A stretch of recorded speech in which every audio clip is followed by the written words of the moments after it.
Have you ever thought about how to create more joy in your life? How about creating more creativity in your life? What about creating more of an impact so that others can feel more joy, so that others can feel more creativity? That's what we're going to talk about today. Hey, I'm Marc Cordon Creative. So today we're talking about all of those things happening as a result of raising your consciousness. So I'm sure that a couple people right now are sitting there being like, oh no, this dude's going to be talking about consciousness. He's going to be talking about woo woo stuff, talk about woo woo things, talking about woo woo people. And yes, I'm all about the woo woo. I'm leaned into it even more in my life recently. But if we look at what woo woo means, it's or not woo woo. If we look at what consciousness is to woo woos, it's simply an awareness, right?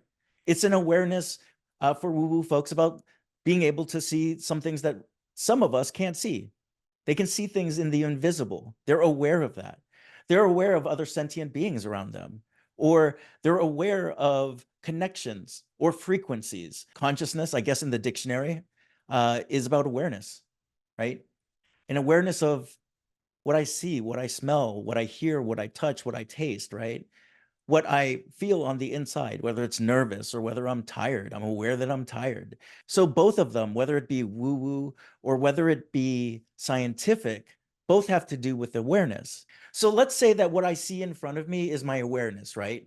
And so my awareness with blinders on is what I can see in front of me with blinders on. But as we become more aware and the blinders get pulled back more and more and more, the more awareness I have of the things around me, the more data I can take in. And as a result of more data, the more informed of a decision that I can make based on my awareness, right? So awareness is pretty much the ability to take the blinders back and based on what you can take in, make a judgment call and make an empowered choice based on what you're aware of. Here's another way to think about what happens when we raise our consciousness, right? So let's say that you're in front of a television, right? And this is a black and white television with the bunny ears. You have to get reception. Maybe there's a dial turn on it so you can get the channels. And that's your experience with the television, right? Now, let's say that I go and I take in a color television in front of you, and you're sitting here being like, holy cow, this is a much different perspective than a black and white television. And maybe I like this a little bit more. And this television probably has the capability of going black and white, right? But the black and white televisions that you started out with do not have a dial that turns to color. You have to be upgraded to a new TV, right? So now that we have this color TV in front of you, and it's got like a decent mono speaker in it, right? Like a one speaker thing to it. And we take this television and we introduce you to surround sound. Now you're having a different kind of experience than the color TV with one speaker. So just like with these TV upgrades, with these television upgrades, conscious upgrades are the same way. You are able to take in a more immersive world, and as a result, you get to respond to it in different ways. I think Plato could do it better than I could in terms of the blinders and upgrading your TV, and he did. In the book Republic, he talked about the allegory of the cave. So if you haven't had the chance to read that piece yet, go check it out. But essentially what it is this: there's a group of prisoners that are in a cave, right? And the cave's entrance is behind them, and they're facing the cave wall in front of them. And so the light coming in from the cave is shining on this wall, and the prisoners are looking at different shapes, maybe like leaves falling down, right? Or reflections of leaves, or maybe they see a tree. A tree in the background, and the shadow of the tree is just waving to and from. And they're looking at this two-dimensional image in front of them, thinking that's what reality is. Suddenly, one of the prisoners in the cave escape. They come out of the cave and suddenly they're overwhelmed by this bright light, which is the outdoors, because they've lived in a cave all this time. And so this prisoner who escaped is taking in this new environment. They're upgrading from black and white to color, maybe, right? And they're looking at the trees and they're realizing that trees, what they were looking at, the two-dimensional wall, weren't trees, they were shadows of trees. And the reality in front of this person is this is what a real tree looks like. And this person runs back and is like, I need to tell everybody. What do you think they go and say? Get us out. What's going on? You know, there's a high chance that the prisoners on the inside would say, piss off. The reality is what we're looking at in front of us. It's that two-dimensional cave wall. You're crazy. You're insane to tell us that there's something out there in the real world that's more important than this. That's more important than the 2D wall. Now, you watching my channel, we're probably on the same wavelength that I'm open to these new horizons, to these new ways of experiencing the earth, these new dimensions, the 5th dimension, the 12th dimension, more than the third dimension that we live in. I'm open. I'm totally open to that. But I want to show you a clip of what could be a modern day allegory of the cave. But I am telling you right now, that motherfucker back there is not real. So this clip of this woman on a plane has circulated wildly around social media, right? You have someone here who's clearly distressed, thinks she sees something. Maybe it's a reptilian shapeshifter. And this woman, the way that she's been treated, could it be an allegory of the cave? Could she have experienced heightened consciousness and saw something for the way that it actually was? And that's why she truly looked like she was in terror? Could this be us, the prisoners in the wall, saying that, no reptilians exist. This woman is fucking crazy. Let's take this allegory of the cave and make it modern, right?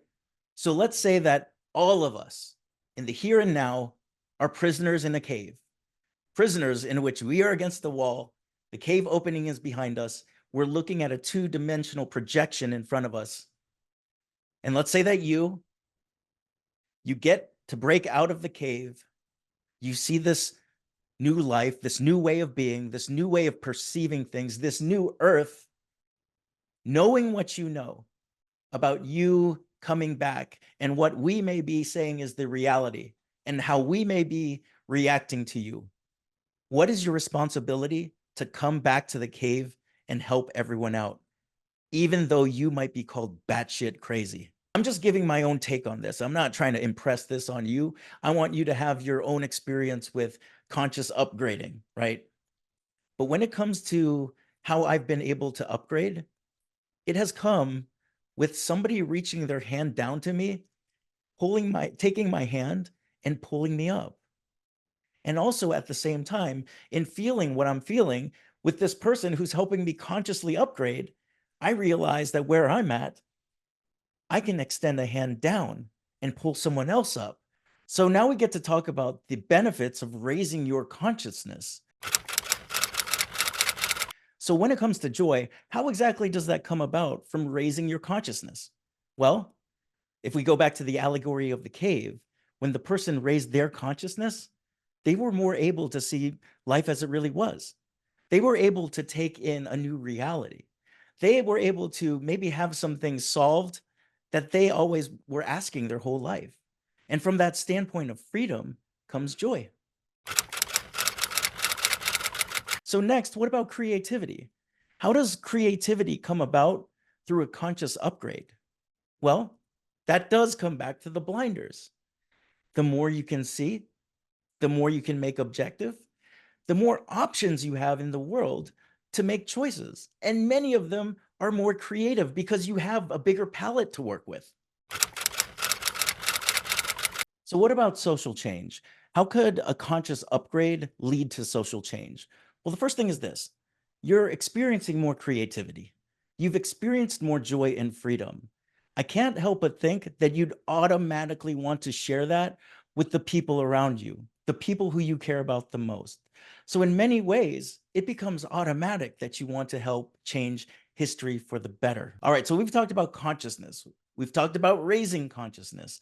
What are actions and activities that we can take to raise consciousness? And I have 3 for you. There's zillions that you can do. The first one is get out of your head. Get out of your head, because when you're in your head, stress, anxiety, being detached from reality tend to happen. That detached reality for me comes in the form of like negative self-talk. Get out of your head. Get out of your head. So how do you do that? So many ways. Mindfulness meditations, grounding activities, gratitude journals, journals in general. Get out of your head. So the next activity that we can take is pursuing continuous learning. How do you actually make yourself available to these new upgrades when you're not pursuing continual learning?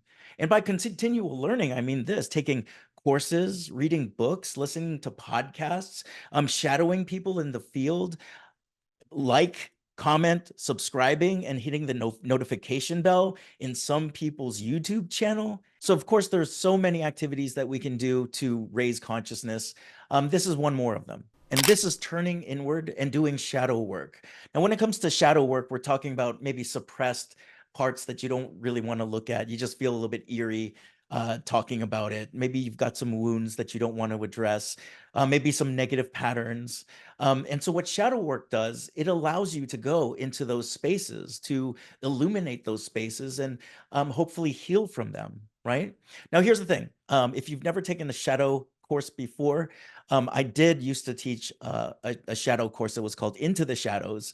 I'm willing to teach that for free in my online community called The Underground. If we can get 150 people to go and comment shadow, I'll go and teach that for free. All right, so with all of that said, all of that done, joy, creativity, social change, it all can happen with you raising your consciousness. And so until I see you next time, dig deep. I'll see you in the underground. Pursue continuous learning, woo woo.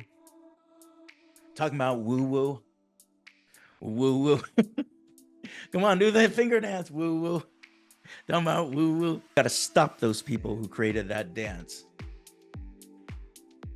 because it's addicting. Talking about woo woo. Talking about woo woo. Okay.